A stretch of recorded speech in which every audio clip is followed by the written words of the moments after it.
Welcome to episode 49 of Nobody Told Me with Mike and Blaine. That's right. This is the podcast where two entrepreneurs get together and we talk about beer, business, and BS. That's right. You're going to get a fair dose of all of that. And today we're going to talk about a quote by Paul Rand. He's an American designer.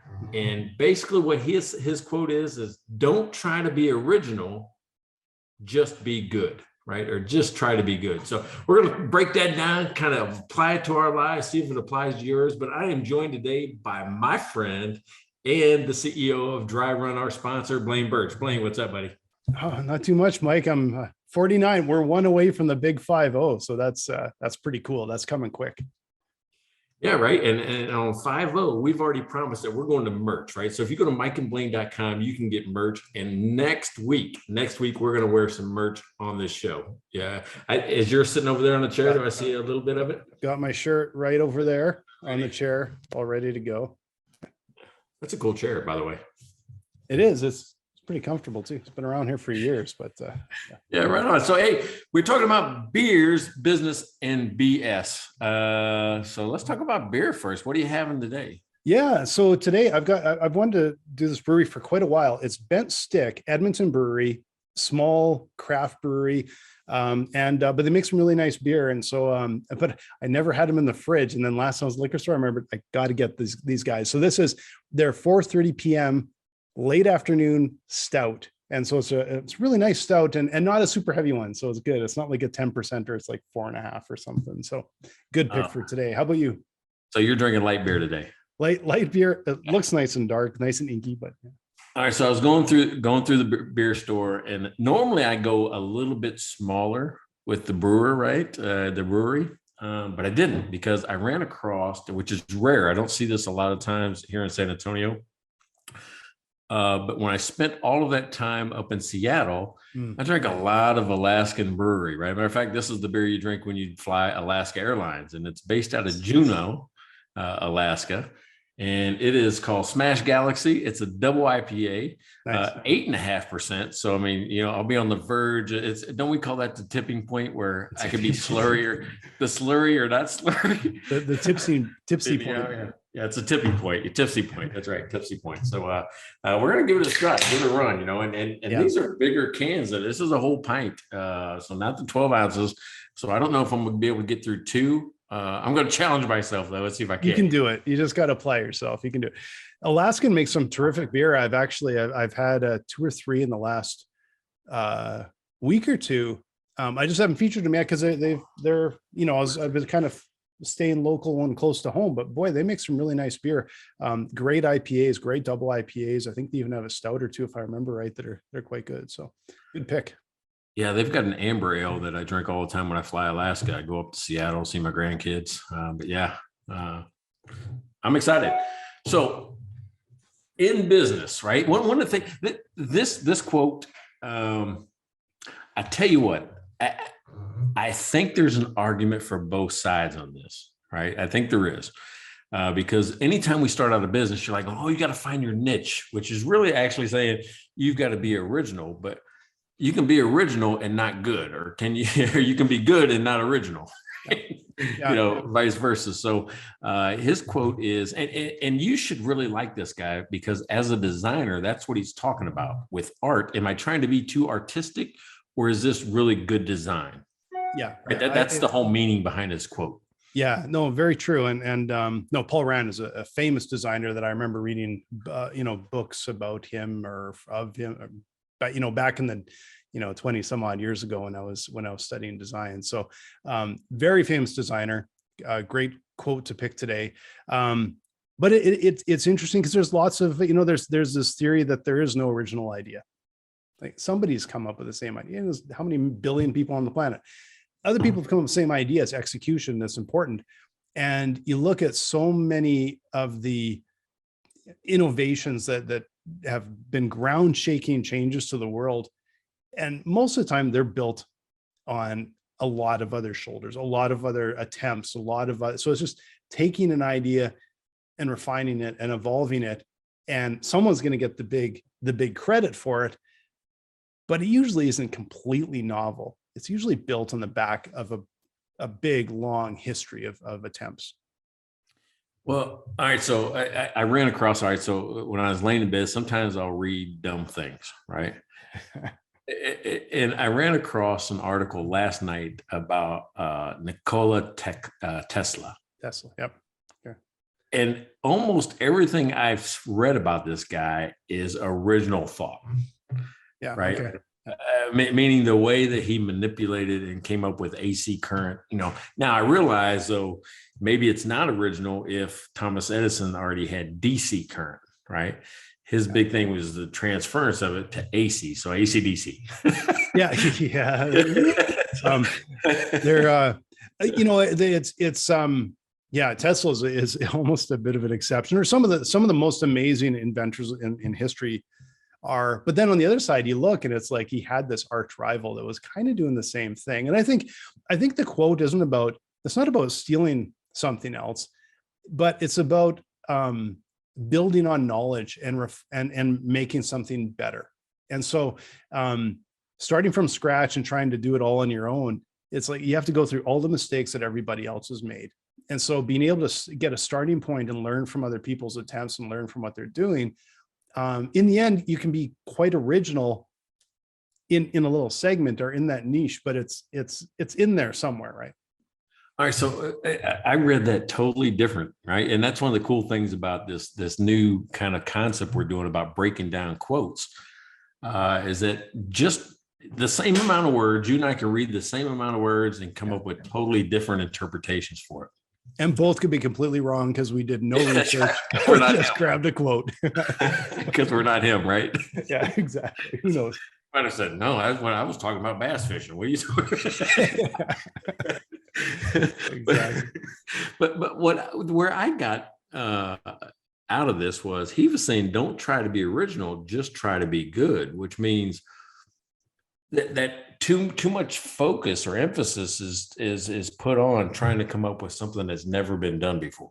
Yes. Yeah. Listen, I mean, when you're providing your business, you're providing your service, be great at that, right? So, I was talking to the CEO of Neat, right, the Neat company, and he made a statement because they're kind of in flux with their new product and what they're going to be and who they're going to serve. And he made a statement that really reflects that quote. And that's the only reason I'm bringing it up. What he said was, you can't out QuickBooks. Yeah. Right.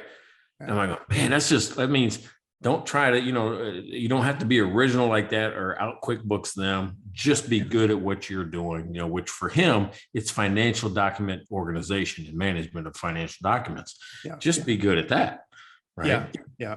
Like I taught design, senior level design courses about 10, 15 years ago or longer at the University of Alberta. That's where I got my master's. That's, I was around that area place for a long time. What was one of the biggest challenges that we saw sometimes with design students is that you'd have to explain to them, this isn't art. You're not making something that's completely original in your vision. You're trying to solve a problem. You're trying to communicate something, trying to solve some sort of problem. And that was something that could actually derail things, is just this obsession of trying to be original rather than solving the problem. And that would just kill designs over and over again. And where I found that students would flourish the most is the more constraints you put on, the more they would be innovative. So if you just kind of said, go design a poster with the, or design an app, design an interface, pick whatever you want. It was gonna be awful. But if you said, design an interface that people could go to and they could look through like pharmaceuticals, and they could easily find something, even if it's got a weird name, and they'd be able to find information about it and talk to the doctor or something. Suddenly you had all these constraints, but then wow, okay, how do I do that? And they're solving a problem, and that's where the innovation would come in. What's funny is that the military, I always go back to military. I feel like that's kind of my thing with this show. But there is a course that they have built at the military, in the military. And it's either like you spend one day there or 2 days there, depending on the school. but it's called the Leadership Reaction Course, right? So, and it's built for small teams. So what they do is they put like a wall with maybe 8 bays, right? So 4 on one side, 4 on the other, and each one is a new scenario. Where, you know, the one that I can remember the most is they give you like a barrel and a rope, and you have to get from one ledge across a small body of water to to another one, right? With that, and they have all these like, oh, but this is a landmine over here, and this is all these constraints. So what they're doing is controlling the whole environment, but giving you a task, and it creates the most. I mean, because every team that goes through there comes up with a different method, a different variation of how they can make that work. Yeah. So what you're saying is that's the real life application of what you're talking about, in just moving people around. Yeah. Yeah. That sounds like they invented escape rooms. There's probably someone in the military actually came up with that. I'm going to monetize that. The days that tortured me. Yeah. Someone will pay me for that. Yeah, but someone was like, there's 4 pipes and a rock. What are you gonna do with that? It's just the craziness of it, like moving a box from one place to another, or getting a whole team over an obstacle. It's, how do you do that when it is the best exercise I've seen in the military for creative and dynamic leadership, because you don't know what to expect next, because you can't see the next obstacle, right? Because there's walls and barriers between that. So you're doing yours, and they don't tell you what the mission is until you get to the next one. Yeah. It's time too. Yeah. So another constraint is time. Oh, nice. Yeah. That sounds fun. Actually, that does sound like an outdoor escape room. They probably have things like that you can go and do on the weekend. It's such a good comment, especially for like tech innovators, and like we're really familiar with tech innovators. That's sort of where I come from. And, I think with dry run, we take a very novel approach, but it's solving a problem that a lot of other people are solving. A lot of other tools are solving, a lot of other apps are solving. We didn't reinvent finance. We didn't reinvent business. We didn't, we just went, there's a better way to solve this task. And so we ended up with kind of our niche and what we're good at, but it is in the neighborhood of other apps that are good in their own area. And, we've talked about it a lot of times. Like, we want to get to, 10, 15,000 customers. We don't need 1 million because of our price point. And there's millions upon millions of businesses. There's lots of room. You just have to be good. And like you said, good in this space. You say, this is what we're about. This is what we're good at. Let's just be good. It doesn't have to be 100% different than everything else. Well, I mean, cash flow forecasting isn't an original idea, right? I mean, that's been around since big people were in business. They're like, am I going to have money next week, to pay this? Will I have enough pebbles in one big rock to pay the guy in the next cave or not? You're probably right. So, but what you've done though is you've taken kind of the most common version that we know, where people use Excel. Now, yours isn't Excel, but the functionality is familiar, right? Which I think is good, right? It's not an original idea. It's something I'm already familiar with. So the speed that I can learn and understand dry run is a lot faster. Yeah, we're doing things that people do in Excel, the really common things. We're just doing them so much faster, so much more accurate, because we're pulling data in and syncing it with the accounting systems, and assuming the accounting system or bookkeeping is accurate, then we're accurate. But we're trying to make it, well, it's multiple 90% faster than trying to do it in a spreadsheet. But we're also trying to solve the problem of how do you communicate? Because a spreadsheet is not a good communication tool. It's like we've heard over the years, just, business owners getting anxiety when they look at a spreadsheet. It's like ants walking across a page. Like, we've heard all those things. We're trying to communicate that as well. It's another problem we're solving. We're using a graph. We didn't reinvent the graph. We put it together to say, okay, we're trying to solve this problem, make it easy, quick, understandable. You're building on the shoulders of a lot of other tools and a lot of other apps, and you're saying, okay, how do we make this experience better? We didn't. They're not in sort of 3D space with weird fireflies going around them. Like it's not completely different because it wouldn't work then. Like you said, just make it good. Doesn't have to be completely novel. Make it good. Yeah. So, I mean, think about that. It's what I like about, the innovation of not an original idea, a good idea. Yeah. The thing that's really turned me on now, if I'm a numbers geek, if I'm a data geek, storytelling with data, the charts that are out there right now, and I hate subscribing to newsletters and stuff like that, but there's one I won't give up, and it's from Charter. Have you seen this? CHATR, CHATR. And they have found a way, and it's almost like the old USA Today. You remember those the at a glance charts that they used to have, and they still might have them in USA Today magazine or newspaper. But they take data and visualize it with a story, right? And the story is a real quick hit on what the interpretation of the data is. And I think that that's the most powerful way to communicate an idea today using your data. Yeah. Right. Matter of fact, I'm buying books, seem like regularly now, and looking over there because data story is one and storytelling with data is the other one that I just bought. And both of those two walk you through how to look at the same piece of data, but visualize it differently to tell your side of the story. And it's just it's an amazing way to communicate. And it's thinking about that.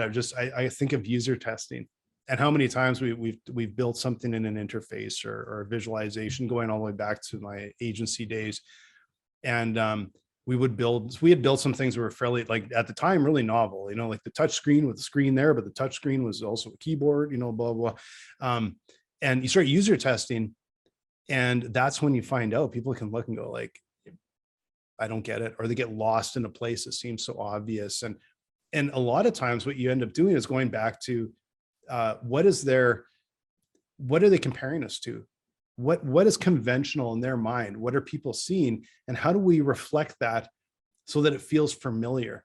So you're not trying to reinvent the wheel. It's a familiarity, because you shouldn't be that. I used to have this, talk to students about this all the time, and they would try and do something really novel in an interface. And you're like, you're just getting in the way of the content. Like, people expect a home button. They expect a button here. They expect a button there. They expect labels that make sense. Why would you hide that? Well, it's really, innovative. It's a spinning globe. And if you click on it 7 times, then it does this. No, that doesn't make any sense, because there's no reality, and you have to keep in mind, what's the end goal? Yeah. So, all right. So with that in mind, 2 of the businesses that I founded early on exactly resemble this quote, right? It don't have to be original, because it can't be original in janitorial, right? Cleaning is cleaning, right? I think we all have the same definition of what's clean. Well, you hope so. You could, well, it could be, I was just thinking of the way that they deconstruct food, maybe you can deconstruct cleaning.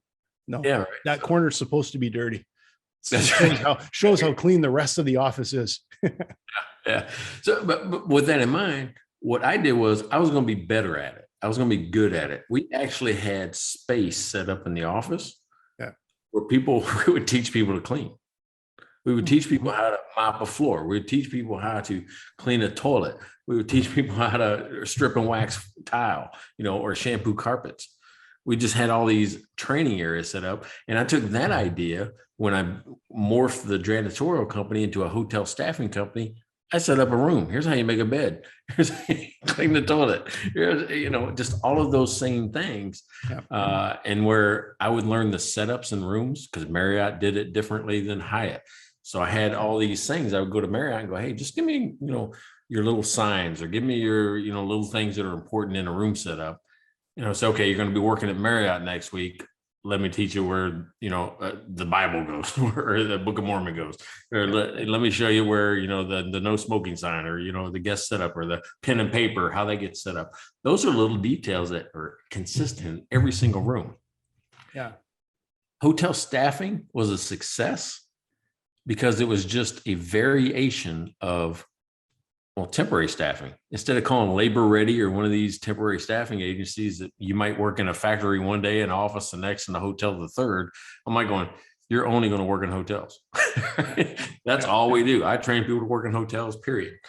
And that was our differentiation. It wasn't original. It was still just providing people. It was just, I was better at hotels than anybody else. But there's innovation in there, and that's what makes you good. And there is differentiation. So you're not trying to completely reinvent cleaning, but yet innovative ways of training people to make sure that they were fast, like they were efficient, and they executed really well. And those are the things that can make a big difference in a business. You're not reinventing the entire business, but there's areas that you can exploit by being better than your competitor. Yeah, what's funny is that I didn't realize it then, but it's like 23 minutes or something like that is what you get to do a room. That's kind of the pace they want you to work at. And believe it or not, you've seen some hotel rooms, Blaine. It's hard to get through them in 23 minutes sometimes, right? To vacuum, to make the bed and change the sheets and clean the bathroom and clean the shower. And I mean, and so I'm a lot more polite anymore when I leave hotel rooms because of that, right? I want them to have an easy, just an easy turnover in my room. Yeah. We never seem to leave a mess, but that's because we generally, like, I'll admit, we walk into a hotel room, like, I ain't touching anything in here, like, so that I don't have to, so I'm assuming it's been just kind of glossed over. That's my guess, right? That's my assumption. Now, Courtney's going to kill me because I say this, but when I first met her, it was like she opened her suitcase. You've seen cartoons where you open a suitcase and it goes, poof, explodes all over the room. That's kind of what hers did. She's a lot better at it now, but when we first met, it was like it just exploded all over the room. I'm like going, this ain't gonna work. My background would not allow this. different ways to travel. That's my wife definitely has different thoughts than me on all that too. I was just thinking of something though, is because we're drinking beer on this every week, and some of the beers that seem to be like absolutely outstanding, they're based on 200 years of tradition, and they've made just a really good beer in a style, right? And some of the ones that are the biggest failures are when they try and do something completely novel, and it's, then it's sometimes just so poorly done, and it's usually they put really gross stuff in beer, and if they don't do it right, sometimes it can be done really well, of course. But, it's like the blueberry lager. I still remember being in a bowling alley in Kelowna, and we were trying to get away from the heat. So we went into a bowling alley, and we got one of these giant pitchers of beer. And it was one of the local, this is early on in craft, one of the local breweries. And I think it was like a blueberry, it was just awful. No, vanilla. It was vanilla. It was a vanilla lager. And I think they took really crappy lager and just dumped in a bottle of vanilla. I'm like, well, we're good to go. And attempting to be innovative, I think, but they forgot about the good, Well, last week was an example of that. Believe it or not, I had that Rojo where they brewed it with red soda, like, Big Red or something like that. Red soda, which, I loved it as a kid, loved it. Then it became too sweet as an adult. That's how the beer was to me. I could drink probably one every once in a while. Yeah. But I drank two during the show. I'm like, I don't like it anymore. That's the end of that. Yeah, can't do it. Yeah, so don't be messing with beer. Like, hey, speaking of, what do you think? All right, so people dispute, when beer was really originally made. I think, wasn't it the Egyptians in like a rice field or something like that, where beer was discovered? I have no idea. Now I feel like I should know that. I drink enough beer, I should know the history of it, but have no idea who made the first beer. We don't know shit about beer. But it is, what, it's probably the answer is there's no original idea, because I think beer was probably invented in numerous places in different times, but probably without the crossover, and just stumbled across the same sort of recipe. Well, that's probably right. I mean, so I think it was accidental, of course. What do you think that tasted like? It couldn't have been good. Just dirty water from a rice field that fermented. Yeah, It couldn't have been good. I would guess the first one. How do you keep sticking with it? It's like, this is awful, but all skunky and gross. But if I keep with it, maybe it'll be good. I don't know how you keep going. So thank goodness somebody did, though. Well, they probably thought the guy was sick at first. He probably drank a bunch of this water, right? Like, he's possessed because he was drunk, right? He wasn't talking right. He could barely walk and stand up. And then somebody goes, "Hell, that looked like fun. Let me try it." Yeah. What'd you do? I fermented some rice. It's not good. It reminds me of another sort of startup. I don't know if it's not a quote, but a philosophy of MVP. I'm sure you've heard that a million times. MVP, minimum viable product. Right. The idea is that you put out this product, you don't overbuild it because you want to get it out fast. You want to test it. It's that fail fast we've talked about before. Mm-hmm. And, I remember I've talked with different startup entrepreneurs, and there's been more than once where I said, you're focusing on the M, but you got to focus on the V. And, it's like, just let's get something out. Yeah, but it's not viable. In other words, it's not good enough. And good has to be the important part, because otherwise you're not going to get the response you want. You're not going to be able to sell. Nobody's going to want it. And so with any sort of level of innovation, this has to be good. Otherwise it'll fail right out of the gate. Yeah. Well, and that's funny, because determining what's the most minimum amount of viable features that you can put in is it's a difficult task, right? Because if you don't start with the problem, the reason I'm doing this is to solve this problem, then okay, let's start with what's the first or second step to solving that problem, right? Is it collecting the data? Okay, if I collected the data, what do I do next? Right? What are people trying to do with it? Because everyone now can collect data pretty fast.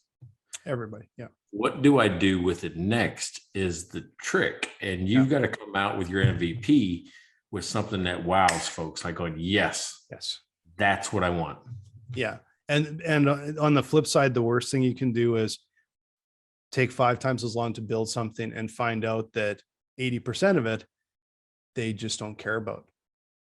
Yeah. It's making sure you hit the 20% first. But usually what I find is you kind of have this idea, and of course we've overbuilt things thinking we were doing the sort of minimum viable, or we're doing that viable part. And then you build something, nobody cared about that. Or it just, it actually detracts from it. And we end up removing it, or it sits around for a few years till it's like, now its day has finally come because of X, Y, and Z.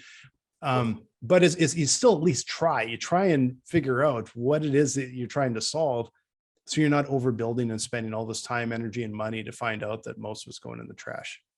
Well, it's funny. We did that at Finnegraph when we built Strongbox. We had this thing called, a tax return reader, but it was built into a huge product that did everything for the lending process, right? It would gather, analyze, put it into the core banking system, do everything from A to Z for small business lending. Mm-hmm. And basically go, too much. We just want the tax return reader. We want to be able to, gather the data from the tax return, and we do with what we want to do with it, right? Pump it into another product. We're like going, well, no, that's just like this much of our big product. It's already built in, just part of it. Yeah. And we fought it. I believe it or not, I can remember we fighting it, like going, why would you just want 5% of the solution? Yeah. It took us forever in our brain to actually go, we should just sell that separately. So if you go to Finnegraph's website right now, you can buy tax reader service, because we were fighting the market. We had the most awesome feature built in and hidden inside of a big, massive, it's like the flux capacitor in the DeLorean. Well, I don't want the DeLorean. I just want the flux capacitor. Yeah. Because I want to do other shit with it. Yeah, exactly. Yeah. It's and that's where, listening to your clients is such a skill that's so critical to learn and to cultivate with your team. But to truly listen to them, and we talk about it all the time, is don't just you want them to tell you what they think of something, or what do they want. You need that information, but most importantly, what is the problem they're trying to solve? They should not be trying to do the innovation for you. Yeah. But we have to be disciplined enough to keep asking why, because we need to know what is the problem. And because they'll say, well, I want to be able to export to this or whatever. Well, what's the problem? Or import? What's the problem? What's the problem? What's the problem? That's like, oh, it's like the first guy that connected to an accounting software. Well, no, we don't need to export and import. Why don't we just plug it in? That solves the problem. It doesn't just do what they've asked you to do. Yeah. I mean, to me, it's skipping a step. Like, oh, why do I have to do all these things? Right. Yeah. Yeah, exactly. Yeah. And put on do not disturb. That's helpful, because I'm afraid I saw some notifications starting to fly. I'm like, oh, this thing is going to start binging and tinging, and we don't need that. Yeah. I remember today, but it's one of us every week is like bing, bang, bang. So we're so well organized here. Yeah, that's how you know that we just wing this thing, right? We come up with a topic, and if you've never heard of Nobody Told Me by Mike and Blaine, this is your first one you've ever listened to. This thing is not rehearsed. It's not planned. It's just we come up with a topic. We only know the sentence. Yeah. The sentence in this case is don't try to be original, just try to be good. That's it. And then we try to connect that with our lives, much like we would do in our life. So I think that's, to me, I love a conversation like that. That's spontaneous, that just comes out. It's based on experience. You can't prepare for it. We didn't prepare for it. It's just based on your experience and what's in your brain. What do you think? Yeah, we're making it just good enough. We're not trying to innovate on our podcast. There's lots of podcasts that have beer and people answering questions, but we just want to be good. What's funny is this podcast thing. It's don't try to be original, just be good. Yeah. We're kind of going against conventional wisdom. If you go out there and say, hey, the only way your podcast is going to be successful is if you have other guests on, and then you use that other guest audience to grow your podcast. Right. And we're like going, no, maybe not. Maybe not. It's kind of, we're bucking it, which is kind of an original idea. Podcast isn't original. No. Not using a guest. But he loves this podcast. That's the only time he barks on today. No. So, but that's we're using this podcast as just an original format. And then I started thinking about that. That's not even true, because we video it. If you look at any news channel, if you look at sports, Mike and ESPN, they didn't have a lot of guests in. They just had topics, and they would go down through a list of topics and talk about them. And that's kind of what we're doing here. Yeah. And it's that is, I guess, in a way, a little bit original, but we think the content's good. And bringing on guests is always a little risky. Like I have another podcast that's all guest driven. It's hard to find those guests. And you really don't know what you have until you start talking to them. And sometimes it's like, man, this guest is outstanding. And you just know, and you can go forever. But there's other times I'm like, oh, this is a hard one. And they're not, you're just dragging it along, and it can be a real challenge. But I think that's where some of the best sort of content innovation, everything comes from, is sort of, I don't want to say solving your own problem, but it's like, this is what we want to do. And hopefully people come along for a ride with us. Right. And so it's not 100%, original, but it's a little bit against convention, like you said, right? Let me ask you this. I mean, what's the last real original idea, or one that, and it's only original because you'd never heard of it before? What's the last real original idea you've seen? Oh boy, that is, this is where you can tell we don't plan this. We don't script it. I'm sort of drawing a blank, because nothing comes to mind that was not sort of an evolution of something else. Like, oh, you know what? No, I don't even know if this is true, but blockchain, like Bitcoin. Was Bitcoin the first one? It was built on the blockchain. So it must be blockchain was first. So whoever in Blockchain is just a string of transactions, right? It's just, it's a solid record that can't be manipulated. Yeah. So maybe that was quite an original idea, was the first person. But then I guess that probably it's just based on. That's the ledger, right? It's based on a ledger. It's based on reality. It's just they found a digital way to do it. So again, it's based on something else. It's built on something else. And I can't even think of. No, but that's a good idea, right? I mean, what you're saying. Turducken? Oh, John Madden, right? Yeah. Shoving a duck into a turkey. And it seems like there's a chicken there too, right? There's three things in a turducken. It's a turkey, a duck, and a chicken. And a chicken. You're right. So that's pretty innovative. But somebody had stuffed something in a turkey before then, I'm sure. That's right. All right. So, but you don't have to say, okay, original as in whatever, but I think during the pandemic, when these restaurants went to those remote kitchens, right? But no, they were called like cloud kitchens or something like that, where they didn't have a restaurant staff. It was all driven with Uber drivers and DoorDash and Grubhub and everything else. But they rented out of space. Somebody was smart enough to say, hey, listen, I've got this warehouse. I'm going to build out bays, much like a swap meet, a flea market, trade show, right? Where you have your booth, you rent your booth. You set up your kitchen, you got everything you need to cook. You just bring your recipes, cook the same food that you do in your regular restaurant, and you have all the, drivers come to you, pick it up in one spot and deliver it out. That was amazing. That was like going, oh my God, they saved the restaurant industry. Yeah. At least for some locals and some other ones, with just that one idea. Yeah. I read something the other day that shocked me and surprised me, and it never occurred to me. So when they started these sort of cloud restaurants or pop-up kitchens or whatever you call them, it was a way to sort of solve the problem of small local restaurants that needed a way to make the delivery services profitable and make it work. And it did it. Like, it saved a lot of independent small businesses.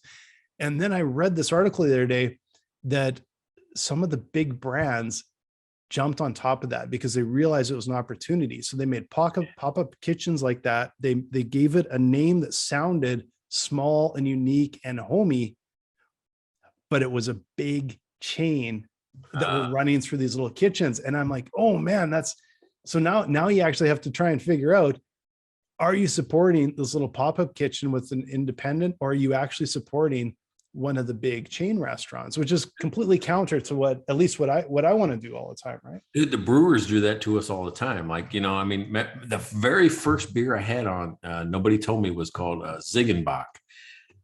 And I found out while I was drinking it, or preparing for the show, that was bought by Budweiser. So I was drinking, an InBev beer, so in Kona the same way. I mean, there's all these ones that used to be local little craft breweries that have been bought out, but they still present themselves as a craft beer. Yeah. And there's some of the ones that were stalwarts for years that did exactly that and sold out to the big InBevs, and that's really disappointing. And it's like, I'm also trying to kind of stay on top of that because I want to know. And that's what something good is about, like supporting local breweries, because I know who they are. I know which ones, like, I know they haven't been bought out by a big InBev or something like that, and I can support them. But when you start going further afield, it's harder to tell. And so you could be supporting this big juggernaut and hurting small craft brewers. All right. But let me tell you, all right. So 2 years ago, I participated, I guess about a year and a half ago, whatever it is. I participated in a golf tournament, and I got paired up with a guy that was the chief operating officer of a local brewery at the time called Ranch Water, right? And Ranch Water is kind of a flavored, it's a beer, but it tastes like infused jalapeno or, mango and those type of things. So it's kind of like that, but it's like Ranch Water. Ranch Water is like, I don't know, they called it New Melly well water up in St. Louis. They probably called it something else where you're from, right? It's kind of an infused type of drink. Okay. But he had just sold his company ranch water, he and his partners, to Guinness for $200 million. Now it's hard for me to say what they did was wrong. As a local small brewer, I'm like, yeah, you probably did right. Oh, yeah, like and you know, that's the thing is the owners, because I know, like, you and I both know how tough it is to be an entrepreneur, how tough it is to build something, how risky it is. And so on one side, it's like you can applaud the owner that cashed out and it was able to walk away, or cashed out and was able to keep running the business, grow the business, and have that security and that nest egg that they've earned. But as a consumer, I'm still going to go and say, I'm still going to support the little guy that's still fighting the big guy. Even if you can say like, hey, good for you, but now I'm buying over here. You know, what's funny is that a friend of mine had a big win like that. Wasn't an original idea. It was a good idea, and he executed it well. The company's name is T-Sheets, right? You remember that one? Yeah, I do. I've met the founder. What was his name? His name's Matt Russell. We've done met him at some point somewhere. Yeah. Matt Russell and I are friends. I mean, again, we've done even now. I'm tell you what, do not try to compete with him on anything physical. This guy is a specimen, like an Adonis, right? He's a big dude. He's a big dude, and he smoked me. I mean, just absolutely made me feel like I've never been in shape in my life, which I probably haven't. But actually, I used to be. But anyway, different story. Anyway, that's the guy that just took timesheets. Yeah. All we're going to do is do timekeeping better than anybody else. Yeah. Timekeeping is not an original idea. Doing it really well, like he did, is. Yeah. And Intuit bought his company for $340 million. Big pile of money. And I remember sitting it was in California, in San Jose, at probably the QuickBooks conference. And I was in a little session. It was just other app developers that were app partners were in a session. And he was talking about, you know, some of the stuff that they had just sold to QuickBooks, I think probably the year before. So it was fairly fresh. And I remember one of the things that he said is every decision or everything we build, the number one reason we'll build it or add it into the software, it's all about growth. And it was just a really interesting, it was just a black and white, dead straight philosophy. I know this might be like a quality of life for a customer or a nice feature to have or this or that. All we build for is growth. And that was really an interesting philosophy. We adopted the same principle up at Finagraph because, I mean, he became a mentor of mine really early, right? We just talked, and every feature we built, we asked ourselves a question: does it get us more sales? Yeah. If not, then we're not building it. No matter how cool we think it is, we're not building it if it doesn't get us sales. And we've transitioned to that over the years too, because early on, you're sort of building, you're like, oh, we could do this. This would really help. This would make it great for users. And we still do some of that. It's built in, but really every single thing we talk about is will that help us grow? And sometimes we'll be going, it's like one step back, 5 steps forward.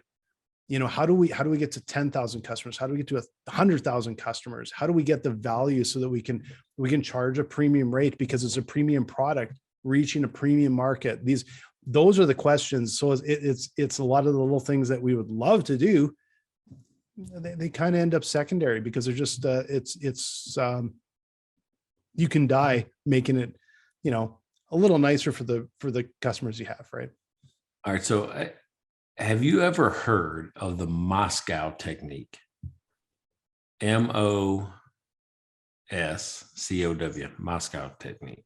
No. All right. So I've heard of a Moscow mule, but that seems like what I've used for the last several years. I just learned about it like, I don't know, 2 years ago, 3 years ago. Moscow technique is must have, should have, could have, and won't have. Okay, interesting.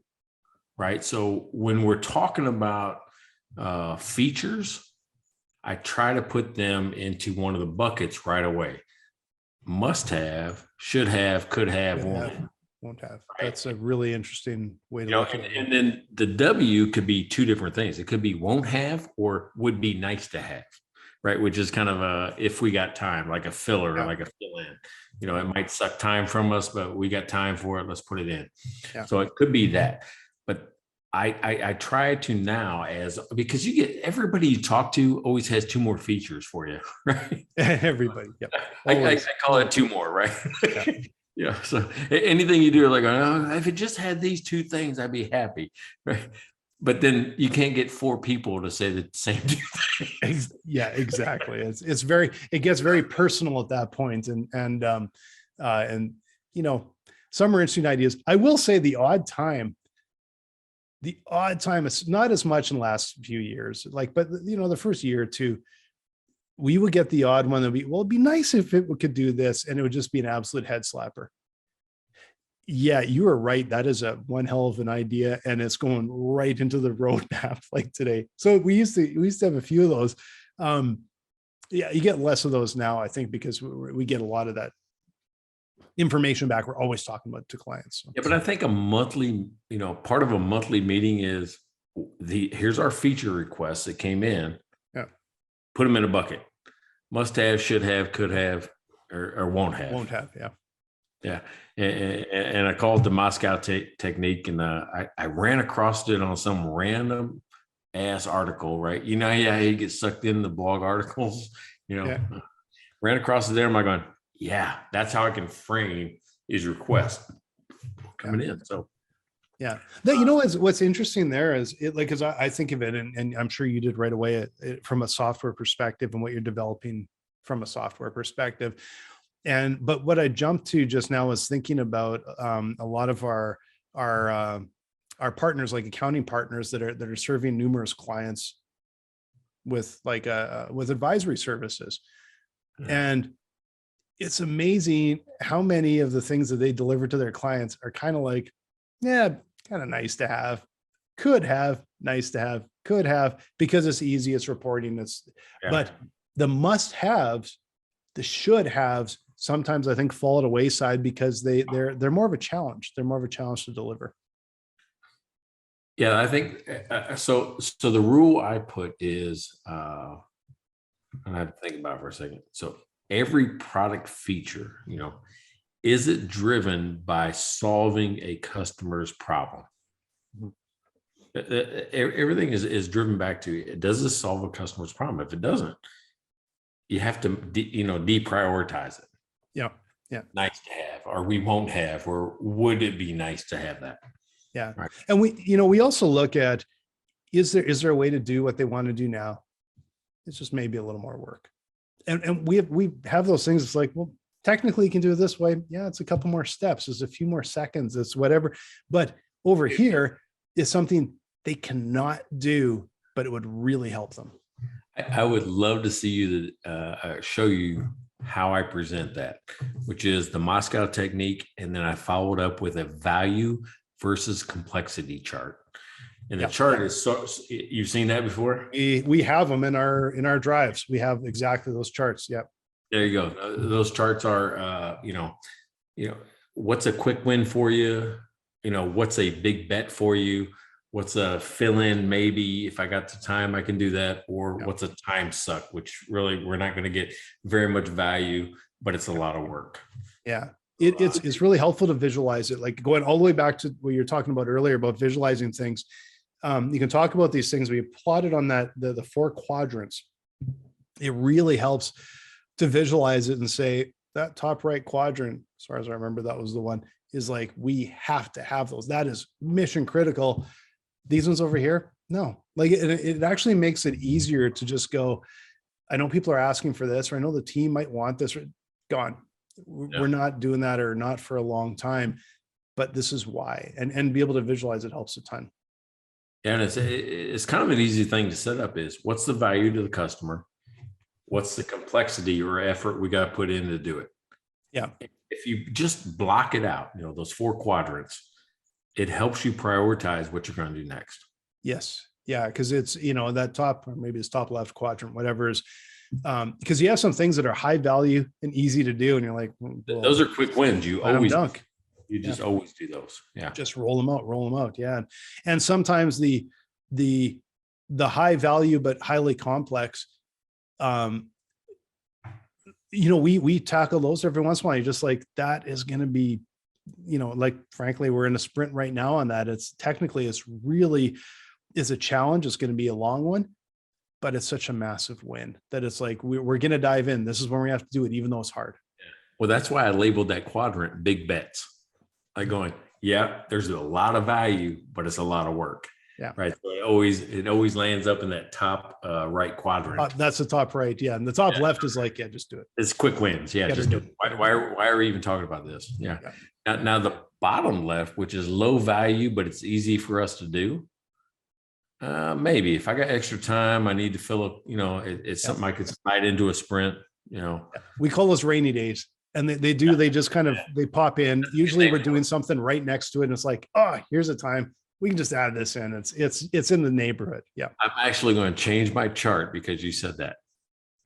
I call them fill-ins or maybes, but now I'm calling it rainy days. Rainy days. Yeah. Yeah. I'm going to change my chart because of that.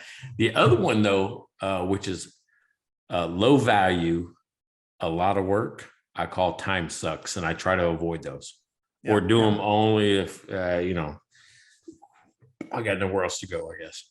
Yeah. Yeah. It's funny that sometimes what I think is going to be a rainy day or it's sort of a middle of the chart, but I think is easy. And then I'll talk with my co-founder. I'll talk with Tark about it. And like, what if we did this? We've been sitting on this one for a while. It would really help. And I get all this pushback and this pushback and this pushback. And then usually it's like, oh, it's way too complex for what it is. Cause I thought it would be easy. I thought it was an hour, and he's like, no, it's actually like a day or two because of this, that, and the other. I'm like, oh, okay. I just don't know what I'm talking about. This about. chart you can't do in a vacuum with one person. No, doesn't work. You need, and I don't care if it's software. I don't care if it's running a restaurant, it's the same thing. If you want to introduce a new concept, a new menu item, a new product service, you want to, start using affiliates where you've never done that before. This quadrant system works for making decisions. Yeah.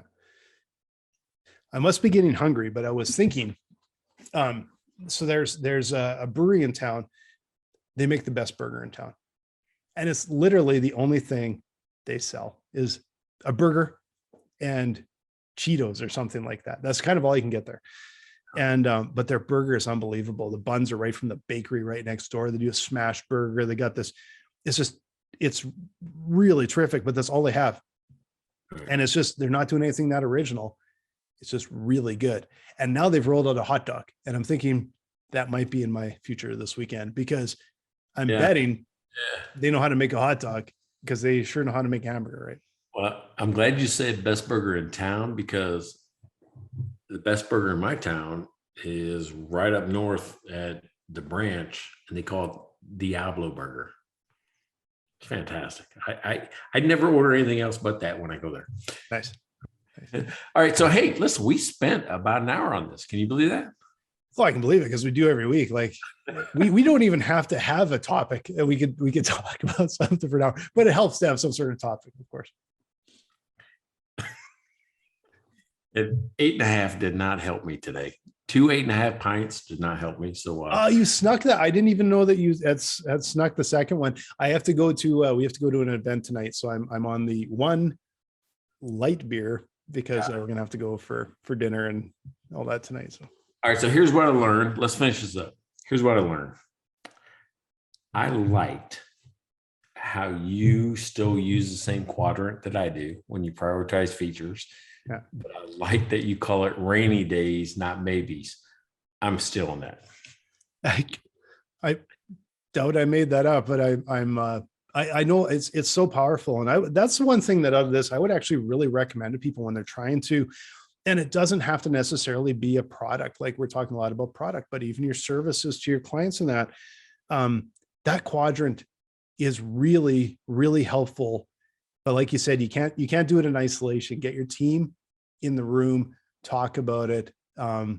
It's huge value.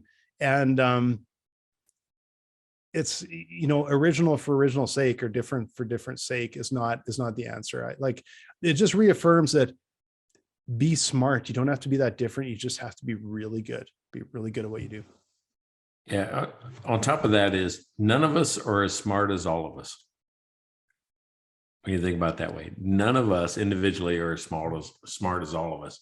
And that's what we're talking about there is, hey, I don't know. If you look at Facebook for about 4 seconds, you might think differently about that. Okay. Yeah. All right. So I withdraw that comment. Yeah. Some of us that are well vetted are smarter than one of us. I don't know. It's but another quote we could do. Well, if we don't stop, we'll do another hour just on that quote. But I love these quotes because and we do a real service to everyone out there. We do not research these quotes at all, so we don't know what we're talking about. We just interpret it. It's like art for art's sake. We interpret it our own way, and it leads to interesting conversations. Yeah. Hey, you have just heard episode 49 of Nobody Told Me with Mike and Blaine. And if you have not checked out our website, go to mikeandblaine.com. You can buy us merch because number 50 is next week. And we're going to wear merch during the show. You can also buy us beer, right? So that's one of the things I think goes, it's one of those things that are unnoticed, kind of under the radar. We've had people do it, but you get called out immensely. You can ask, the Garrisons, right? Breger and Kristen. We keep calling them out over and over and over again because they were our first. And what we want you to do is be our best, right? Yeah. Be our next best. Next best. And, I've never, good brewery, by the way. Or is it a beer? Brewery, I believe. What we've never done is actually had a brewery buy us a beer to feature their beer yet. But what I thought is maybe we should actually let them know on socials when we share the beer, hey, you could actually do this. We could feature you again. So they don't even know it's an option, but unless they listen to the entire episode. So. Hey, good idea. It's not original, but it's good. Yeah. It's took 49 episodes to come up with something that straightforward, but that's right. Hey, one more in the book. Our sponsor is Dry Run. See, the CEO is sitting right with me. His name is Blaine Birch. And hey, thanks, man. I appreciate it. No, thank you. Another good one. Big 50 next week. And just a quick mention to Dry Run. If you are looking for ways to understand your cash flow, build some financial models, understand where you're going to for your business, for your client's business, come check us out at dryrun.com. We'd love to talk with you and help you out.